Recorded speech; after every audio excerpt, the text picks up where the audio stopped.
पंजाब कांड की जांच को लेकर राज्य सरकार के बाद अब केंद्रीय गृह मंत्रालय ने 3 सदस्यीय कमेटी बनाई। आईबी एसपीजी के अधिकारी करेंगे जांच। सुरक्षा सचिव सुधीर सक्सेना हेड करेंगे।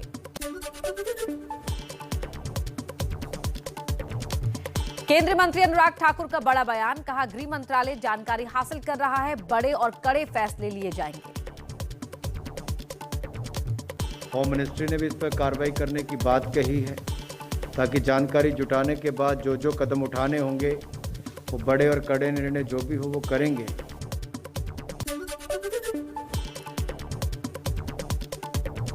सूत्रों के मुताबिक केंद्रीय कैबिनेट की बैठक में पीएम की सुरक्षा में सेंध पर सभी मंत्रियों ने चिंता जताई है। कई राज्यों में बीजेपी ने प्रदर्शन भी किया।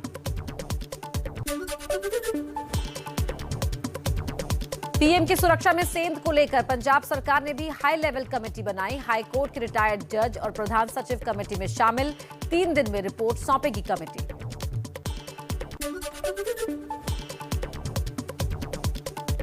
कांग्रेस नेता मनीष तिवारी का बड़ा बयान, कहा मौजूदा जज से निष्पक्ष जांच करानी चाहिए। प्रधानमंत्री की सुरक्षा राजनीतिक फुटबॉल नहीं। मल्लिकार्जुन खड़गे ने सड़क के रास्ते जाने पर प्रधानमंत्री की सुरक्षा कोई राजनीतिक फुटबॉल नहीं है। जो भी इसमें नेग्लिजेंट पाया जाता है, एक निष्पक्ष जांच के बाद उनको उनके ऊपर जिम्मेवारी डालनी चाहिए, रिस्पॉन्सिबिलिटी फिक्स करनी चाहिए।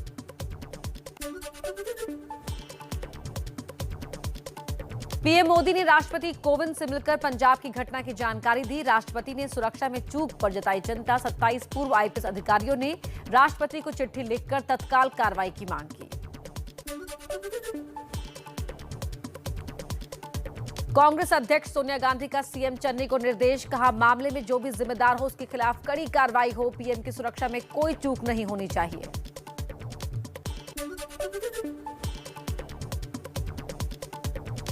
पीएम की सुरक्षा में सेंध पर जारी है सियासी घमासान। बीजेपी कांग्रेस में बार पलटवार।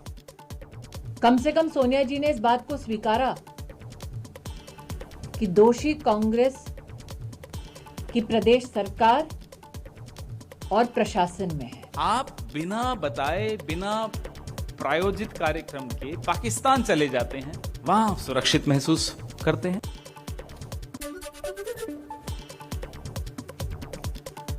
पंजाब बीजेपी अध्यक्ष अश्विनी शर्मा ने कहा पीएम की सुरक्षा में चूक नहीं, साजिश है। पंजाब सरकार की शह पर साजिश हुई। पंजाब में अराजकता की सरकार है।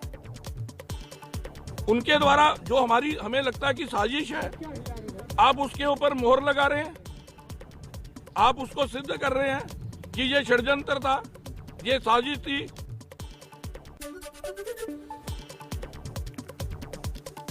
अकाली दल के अध्यक्ष सुखबीर सिंह बादल ने कहा पंजाब में गुंडागर्दी का राज है, कोई कानून व्यवस्था नहीं। प्रधानमंत्री की सुरक्षा में सेंध चिंताजनक है।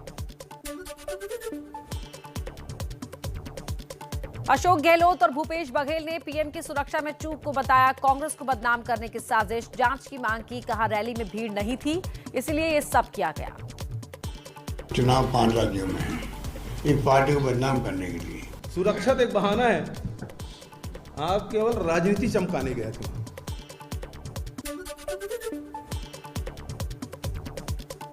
मध्य प्रदेश के पूर्व सीएम कमलनाथ का बयान, कहा पीएम की ही सुरक्षा ना हो तो विश्व में देश की बदनामी होती है। इसके क्या कारण रहे हमें जानना होगा। प्रधानमंत्री की रक्षा ना हो पाए, ये पूरे विश्व में देश की बदनामी होती है, पर इसके क्या कारण थे, इसकी इंक्वायरी हो रही है।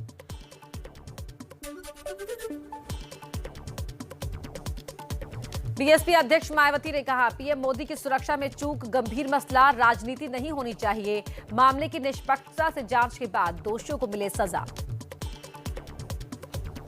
चलिए आगे बढ़ते हैं, कुछ और अहम खबरें अब आप तक पहुंचाएं तेज रफ्तार में। पीएम की सुरक्षा में चूक को किसान नेता राकेश टिकैत ने बीजेपी का पॉलिटिकल स्टंट बताया। कहा चुनाव में इसका कोई फायदा नहीं मिलेगा। पूर्ण रूप से एक सहानुभूति बटोरने का एक सस्ता जरिया ढूंढने की कोशिश करी गई है। भारतीय किसान संघ के नेता सुरजीत सिंह फूल ने माना किसानों ने ही किया था प्रदर्शन। पुलिस ने बताया था प्रधानमंत्री सड़क मार्ग से आ रहे। प्रधानमंत्री की लंबी उम्र के लिए देश भर में पूजा अर्चना की जा रही है। सीएम योगी ने काशी विश्वनाथ मंदिर में पूजा अर्चना की। शिवराज सिंह चौहान ने भोपाल में महामृत्युंजय जाप करवाया। पीएम की सुरक्षा में हुई चूक मामले पर सुबह 10:30 बजे सुप्रीम कोर्ट में अहम सुनवाई। Chief justice Ramana, justice Suryakant और जस्टिस हिमा कोहली की बेंच सुनवाई करेगी। एनईटी पीजी काउंसलिंग पर आज सुप्रीम कोर्ट का आएगा आदेश। याचिकाकर्ताओं ने नई आरक्षण नीति अगले साल से लागू करने की मांग की है। कोरोना और ओमिक्रॉन के खतरे को देखते हुए सुप्रीम कोर्ट में आज से वर्चुअल सुनवाई होगी।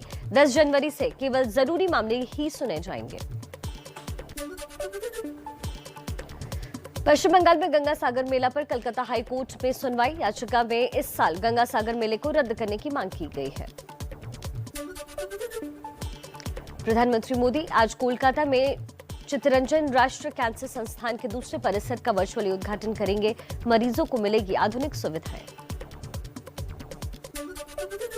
5 चुनावी राज्यों को लेकर केंद्रीय चुनाव आयोग की बैठक आज भी जारी रहेगी। कोरोना काल में चुनाव की तैयारियों पर लगातार हो रहा है मंथन। सीएम योगी आदित्यनाथ आज गोरखपुर और अयोध्या में कई परियोजनाओं का शिलान्यास और लोकार्पण करेंगे। एक जनसभा को भी संबोधित करेंगे। एसपी के अध्यक्ष अखिलेश यादव का आज गोंडा में चुनाव प्रचार। दिवंगत एसपी नेता विनोद कुमार सिंह उर्फ पंडित सिंह की प्रतिमा पर माल्यार्पण करेंगे। उनके परिजनों से भी मुलाकात करेंगे। एआईएमआईएम प्रमुख ओवैसी का मिशन यूपी जारी। आज सुबह 9:30 बजे लखनऊ में प्रेस कॉन्फ्रेंस करेंगे। यूपी के ब्राह्मण वोटरों पर बीजेपी की नजर। लखनऊ में पार्टी सांसद शिव प्रताप शुक्ल और रीता बहुगुणा जोशी आज परशुराम भगवान की मूर्ति का अनावरण करेंगे। एबीपी न्यूज की खबर का हुआ असर। कोरोना की वजह से रैली रद्द कर रही हैं पार्टियां। कांग्रेस के बाद अब आप का ऐलान, नहीं करेंगे रैली। बीजेपी ने 100 वर्चुअल रैली की तैयारी की। 14 जनवरी से शुरू होने वाले माघ मेले को लेकर प्रयागराज में तैयारियां जोरों पर। कोरोना से बचने की होगी चुनौती। एबीपी न्यूज की मुहिम बढ़ते मामलों के बीच ना हो कोई धार्मिक जमावड़ा। आइए कुछ और जरूरी खबरें आपको बता देते हैं फटाफट अंदाज में ही। योगी सरकार ने नई गाइडलाइंस जारी की। मेले में एंट्री करने वाले सभी लोगों के लिए वैक्सीनेशन अनिवार्य। 72 घंटे के अंदर की कोविड नेगेटिव रिपोर्ट भी जरूरी। कोरोना के बढ़ते खतरे के बीच केंद्र की राज्यों को सलाह, कंट्रोल रूम बनाकर करें मरीजों की मदद। एम्बुलेंस और बेड का रखें इंतजाम।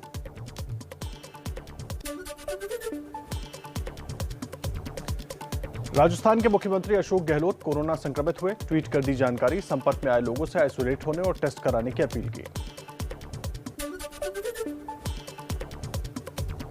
देश में कोरोना हुआ आउट ऑफ कंट्रोल। आज 1 लाख के पार जा सकता है कोरोना का आंकड़ा। गुरुवार को 24 घंटे में रिकॉर्ड 90,928 नए मामले सामने आए। 325 मरीजों की जान गई।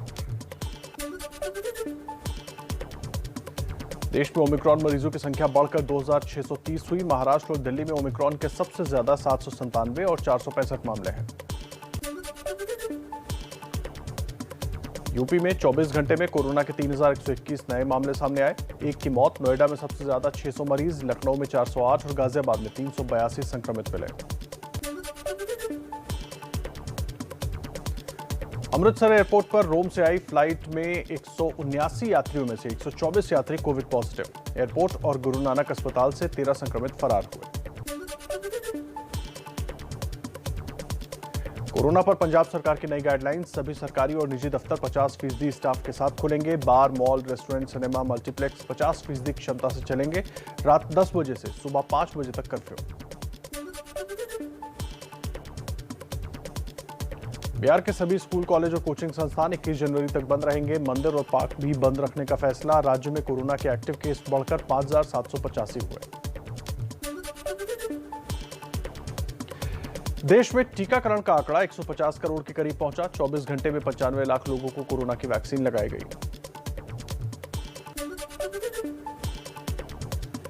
यूपी चुनाव से पहले सीएम योगी का बड़ा फैसला। किसानों को बिजली बिल में 50% छूट की घोषणा। खेती की लागत में भारी कमी आने की उम्मीद। अखिलेश यादव और जयंत चौधरी की लखनऊ में मुलाकात हुई। सीट बंटवारे पर सस्पेंस बरकरार। सूत्रों के मुताबिक सीट बंटवारे पर नहीं बनी बात। अखिलेश बोले यूपी के भविष्य के विकास की बात की। लोकसभा और विधानसभा चुनाव में अब ज्यादा खर्च कर सकेंगे उम्मीदवार। चुनाव आयोग ने बढ़ाई सीमा। लोकसभा में खर्च की अधिकतम सीमा 95 लाख तो विधानसभा में 40 लाख किया।